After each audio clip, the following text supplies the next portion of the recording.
Bueno, como decíamos en la introducción, esta semana, a través de una serie de tweets en sucesión, el ministro de Hacienda eh, hizo unos señalamientos de lo que es aparentemente la decisión de la administración del presidente Abinader en materia de lo que se persigue con la política de endeudamiento, el giro que se le quiere dar. Para ponerlo en contexto, uno sabe de analistas, economistas que en los últimos tiempos se han sentido preocupados por el ritmo acelerado de colocación de bonos globales en el mercado global de capitales para financiar los déficits del sector público. Ya República Dominicana tiene un stock de bonos superior a los 24.000 millones de dólares, un monto respetable. No hay muchos países de la región con un stock tan grande de deuda soberana en manos de privados. El ministro correctamente dice, miren, siempre va a haber acumulación de deuda si hay déficit, porque los déficits hay que financiarlos. Entonces es muy importante que la gente tenga la siguiente identidad. Las necesidades brutas de financiamiento de un país es igual a la suma del déficit, porque el déficit quiere decir que los ingresos no alcanzan para cubrir los gastos, más hay otra partida que es los vencimientos de la deuda que están venciendo. En caso de que usted no tenga sobrante, y obviamente si tiene un déficit no tiene sobrante para amortizar, usted tiene también que endeudarse para sustituir la deuda que va a vencer, la que está venciéndose. Usted me endeudo con 100 para pagar 100 de capital que está venciendo. Y la meta siempre debe ser que la deuda que usted emite para usted pagar deuda que está venciendo se emita una tasa ligeramente inferior o muy inferior a la deuda que venció, porque de esa manera el servicio de la deuda será menor. El ministro dice que la estrategia que persigue el gobierno es la de moverse más a la obtención de financiamiento de los organismos multilaterales, entiéndase BID, Banco Mundial, Agencia Francesa de Desarrollo, etcétera, como organismos bilaterales también, porque se entiende que las condiciones de esos financiamientos son mejores, se indica que son a menores tasas de interés. Nosotros pensamos que ese señalamiento del Ministerio de Hacienda merece que se analice con cuidado. Miren, los organismos multilaterales de financiamiento prestan fundamentalmente a países en vía de desarrollo y países muy pobres. Usted no ve, por ejemplo, que el Banco Mundial le presta a Francia, o le presta a Italia, o le presta a España, o le presta a los Estados Unidos. No, no. O sea, estas entidades le prestan a los países del África, a los países más pobres de la América Latina, incluso los bancos asiáticos especializados en financiamiento del desarrollo le están prestando solamente a las economías más pobres de la Asia, Laos, Camboya, Burma, o sea, países que están todavía en un estado de desarrollo muy bajo. Entonces, el financiamiento multilateral generalmente está asociado a un nivel de estado de desarrollo relativamente bajo.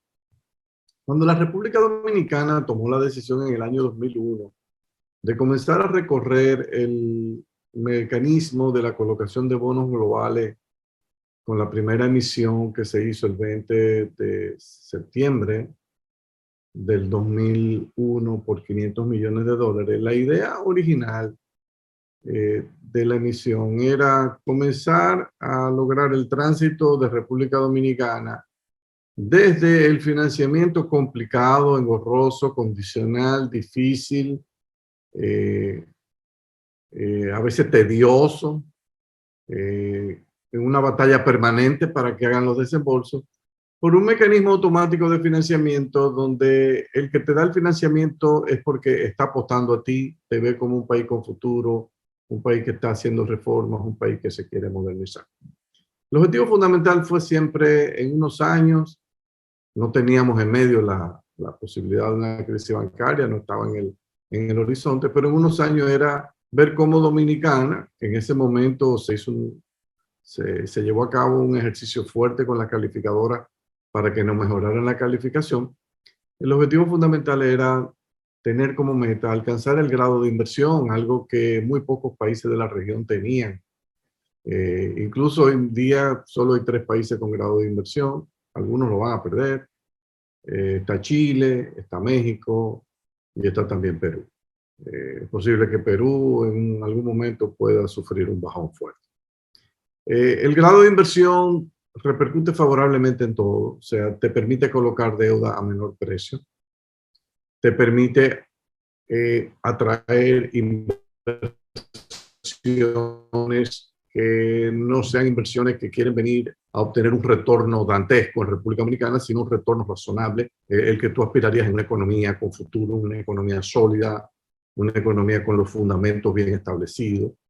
Y sin lugar a dudas te coloca en el mapa de todos los sectores de inversión extranjera que andan buscando oportunidades interesantes. Entonces, eso es un pilar que debería perseguirse en República Dominicana, una meta que deberíamos perseguir todos.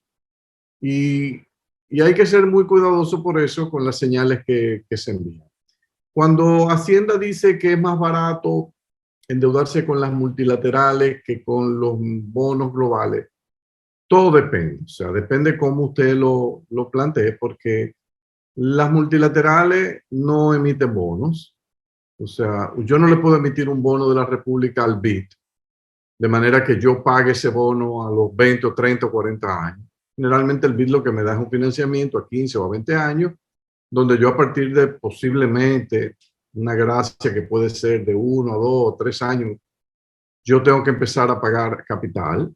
O sea, entonces no es lo mismo comparar un bono donde el que te compra el bono cierra los ojos y dice, esto me lo van a pagar en 40 años, hace una apuesta seria sobre el país, que un banco multilateral como el BID o el Banco Mundial, que a partir del tercer año te está cobrando.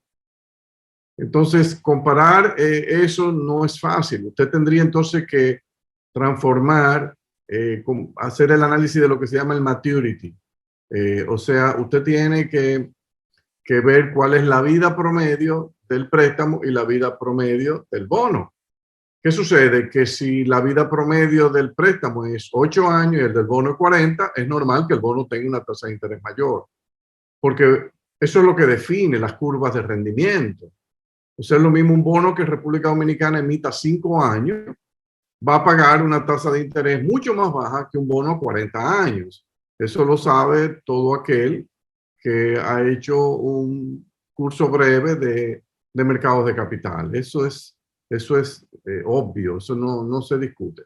Entonces hay que tener mucho cuidado. Entonces lo otro dice, bueno, la tasa de interés, que este es 2 y el bono es 5. Bueno, pero tú tienes que agregarle a la tasa de interés de la multilateral todos los elementos accesorios a tasa de interés como comisión de compromiso, penalidad por incumplimiento, una serie de cosas que cuando tú sumas, quizás no es 2, quizás no es 2.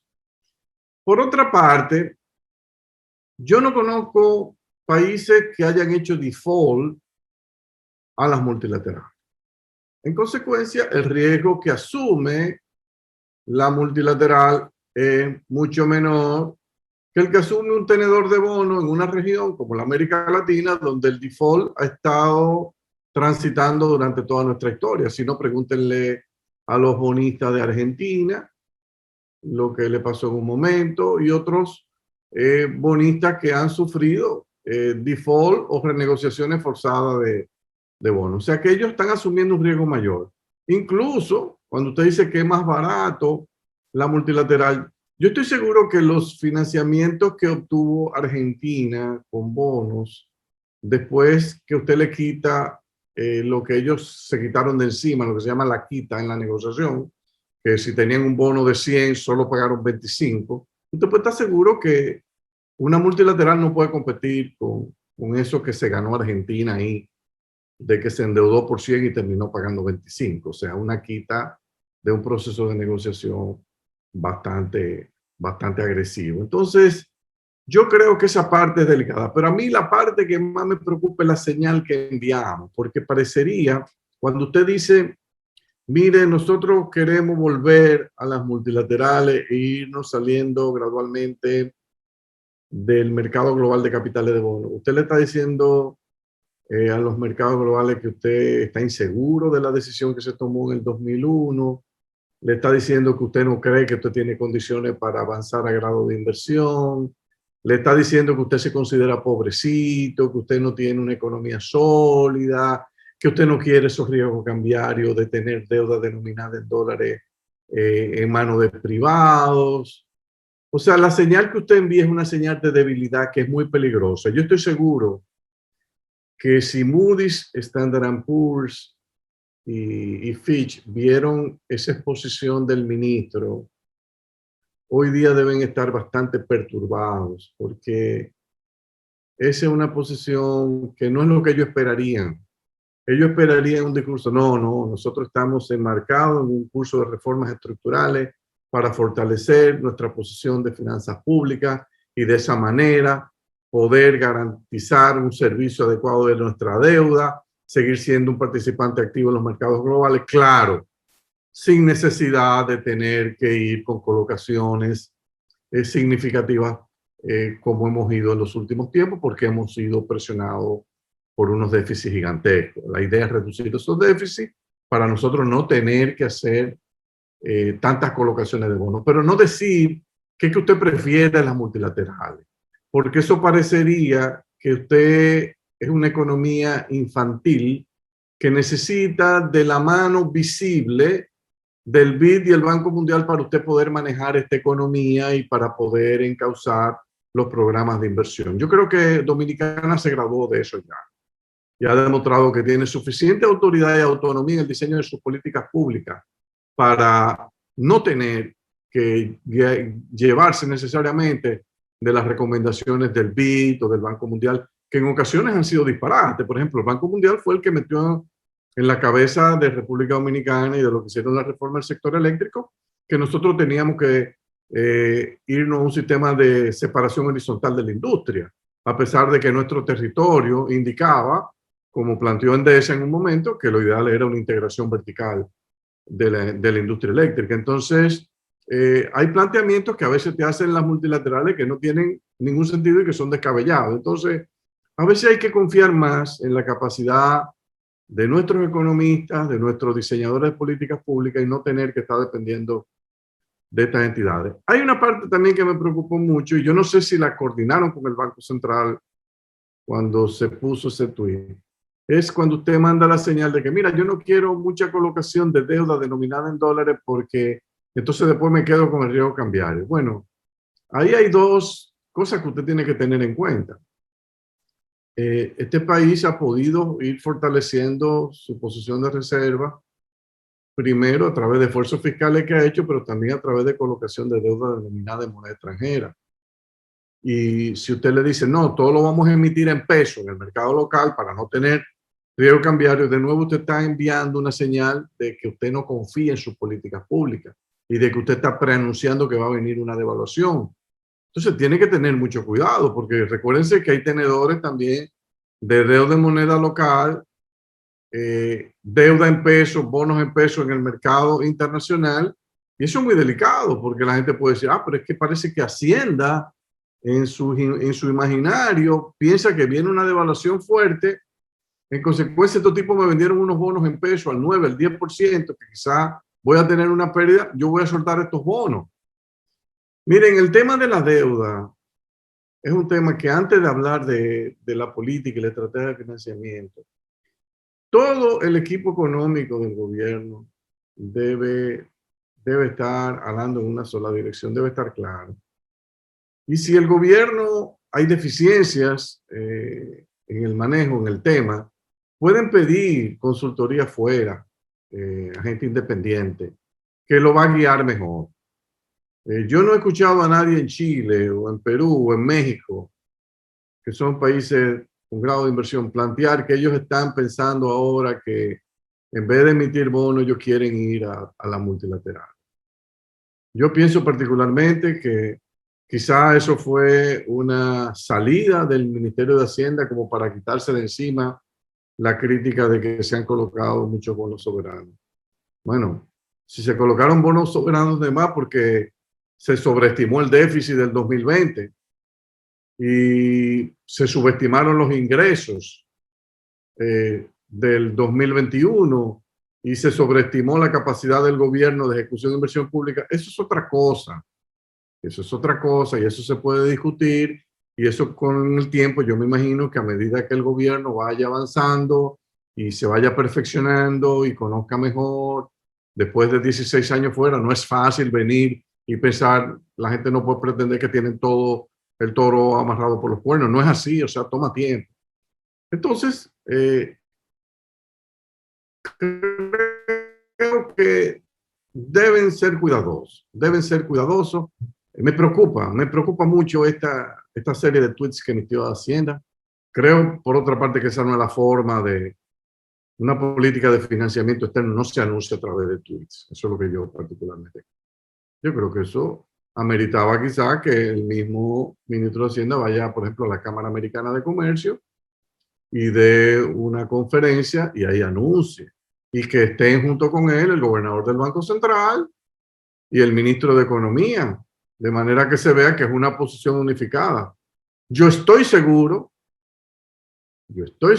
que al que no debe haber consenso en el equipo económico sobre eso de que la intensidad ahora va a ser con las multilaterales. A mí me parece es un retroceso y creo que el presidente Abinader, que es economista, y yo sé que entiende de esto, debería tratar de llamar a cuidado, o sea, que tengan mucho cuidado con lo que están diciendo, porque incluso los tenedores de bonos que escuchan eso, que el país se quiere mover a las multilaterales, pueden pensar que esos bonos que ellos tienen en su poder tienen poco valor. Y nosotros no quisiéramos ver a tenedores de bonos. Yo sé de uno, por ejemplo, que tiene 3.000 millones de dólares de bonos y que cada rato llama que uno cree que si se debe desprender de los bonos dominicanos. Yo sé que a esta declaración de Hacienda no le da tranquilidad. Entonces, concentremos y retomemos el discurso que discutimos con la calificadora, que nosotros vamos eventualmente a hacer una reforma fiscal. Si no la van a hacer este año 2022, 2023, bueno, que lo expliquen. Pero, señores, seamos cuidadosos con esto. Jackie. Mira, Andy, yo voy a retomar para luego en el próximo segmento poder ampliar un poquito más, sobre todo desde la perspectiva de qué se requiere o qué implica niveles de deuda para países en el estado de desarrollo que se encuentra en República Dominicana y hacer un símil con una persona, con un individuo que es exactamente lo mismo, ¿verdad? Pero algo que no quiero dejar pasar, tú decías eso de, mira, a veces emitimos la deuda porque toda la inquietud ha venido, mire, este incremento de deuda que no reflejó necesariamente el déficit. Bueno, en el año 2008, me parece, recuerdo yo, que también hubo una coyuntura favorable en la cual el gobierno fue a los mercados a levantar una deuda no por déficit, sino porque había una coyuntura favorable de tasas de liquidez en el mercado que se preveía que iba a pasar y tú entraste y tomaste la deuda en ese momento. ¿Okay? Y que lo que hiciste fue prefinanciar el próximo año. No me acuerdo si fue 2007, 2008, y lo que hicimos fue, bueno, ya está aprobado el presupuesto, hay una coyuntura favorable y yo prefinancio el próximo año, ¿verdad? Entonces, existen muchas coyunturas y vamos a hablar de eso en el próximo segmento, bajo el cual una cosa es la estrategia de mediano plazo de deuda y financiamiento y otra cosa es la dinámica de corto plazo de cómo yo ejecuto ese proceso de financiamiento, pero vamos a hacerlo en el próximo segmento porque